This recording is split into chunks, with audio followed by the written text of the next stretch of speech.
guys! So for today's video guys is tuturuan ko kayo kung paano gumawa ng ating dishwashing wire pang negosyo, panggamit sa bahay mo. So ano kayo naantay nyo?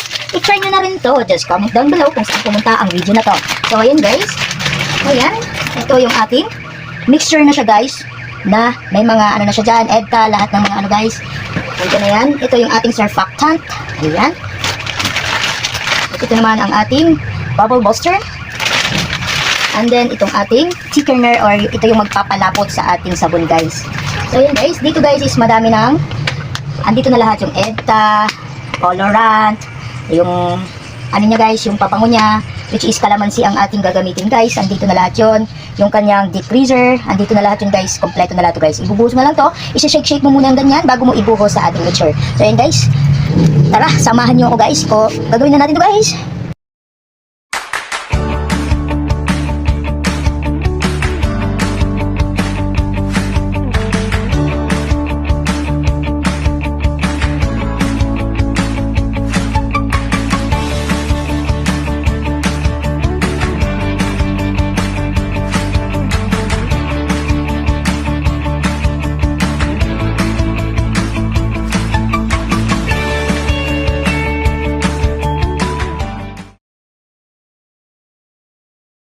So yun guys, nahalo na natin.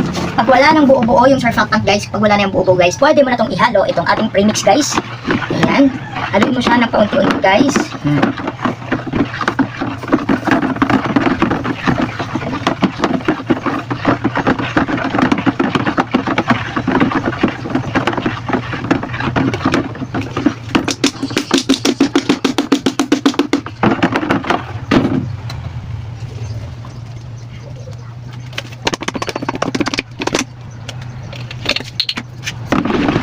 Bango guys.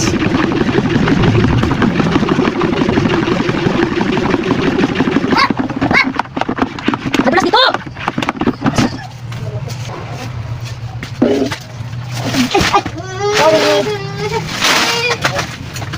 So ayan guys, kapag nahalo mo na ito ng mabuti guys, yung premix, pagkalagay mo guys, pag nahalo mo na ng mabuti yan guys, iunti-unti mong ibuhos itong ating thickener guys. Ito na yung magpapalapot sa ating sabon guys.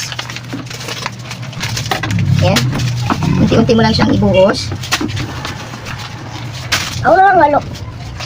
Ibuhos na to.